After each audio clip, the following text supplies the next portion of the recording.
আজকে আমরা এখানে কেন দাঁড়িয়েছি? সালমান শাহ হত্যা মামলার আসামিদের গ্রেপ্তারের দাবিতে এখানে দাঁড়িয়েছি।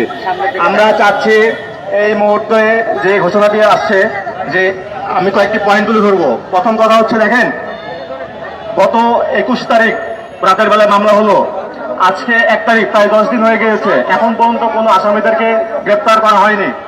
ইভেন এর মধ্যে দেখা গেছে যে আপনার যারা বিশেষ করে বাংলাদেশে আছে, ডন এবং সামিরা, তাদেরকে প্রকাশ্যে মোটামুটি দেখা গিয়েছে।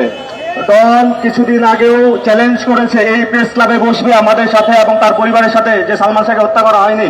আজকে এই ডন কোথায়? আপনার প্রশ্নের আমরা চাই, ঠিক আছে। আরেকটি বিষয় হচ্ছে, দেখেন, সামিরা বারবারই চ্যালেঞ্জ করছে যে সালমান শাহ আত্মহত্যা করেছে। তার সালমান শাহ যদি আত্মহত্যা করে থাকে, তাহলে উনি এতদিন যে বললো, আজকে যখন 29 বছর পর হত্যা মামলা এটি রূপান্তরিত হলো, তাহলে সামিরা এখন পালিয়ে গেল কেন? আজকে সকালে একটি গণমাধ্যমের নিউজে আমি দেখতে পেলাম যে সামিরার বাসায় গিয়েছিল, ওনারা এখন কোথায়? কেউ নেই বাসায়। তাহলে ওনারা কেন পালিয়ে গেলেন? ওনারা কেন ভয় পাচ্ছেন?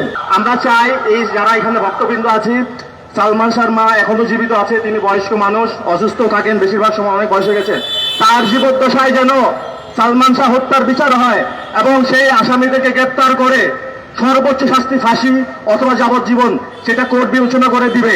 এটাই আমার শেষ কথা। ধন্যবাদ সবাইকে।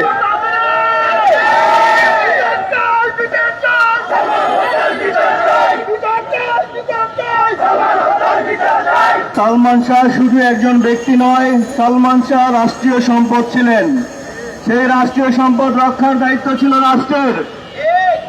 আপনারা জানেন, সালমান শাহর মৃত্যুর অল্প কিছুদিন আগে তিনি সাংবাদিক সম্মেলন করে তিনি তার নিরাপত্তা চেয়েছিলেন এই রাষ্ট্রের কাছে, কিন্তু রাষ্ট্র সেই নিরাপত্তা দিতে ব্যর্থ হওয়ায় এই অপ্রত্যাশিত ঘটনাটা ঘটেছে।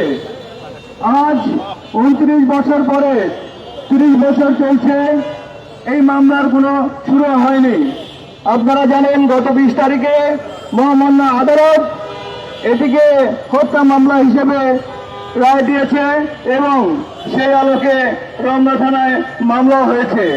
এই চিহ্নিত আসামিদেরকে গ্রেপ্তার করা হোক, প্রয়োজনে তাদেরকে রিমান্ডে নিয়ে জিজ্ঞাসাবাদ করা হোক।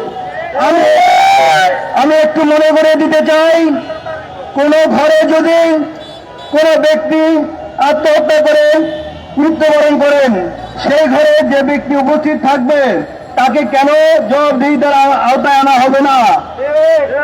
একজন মানুষ যদি পাশের ফ্ল্যাটে মারা যায়, পাশের ফ্ল্যাটের বাকি লোকজন কেন জানতে পারবে না?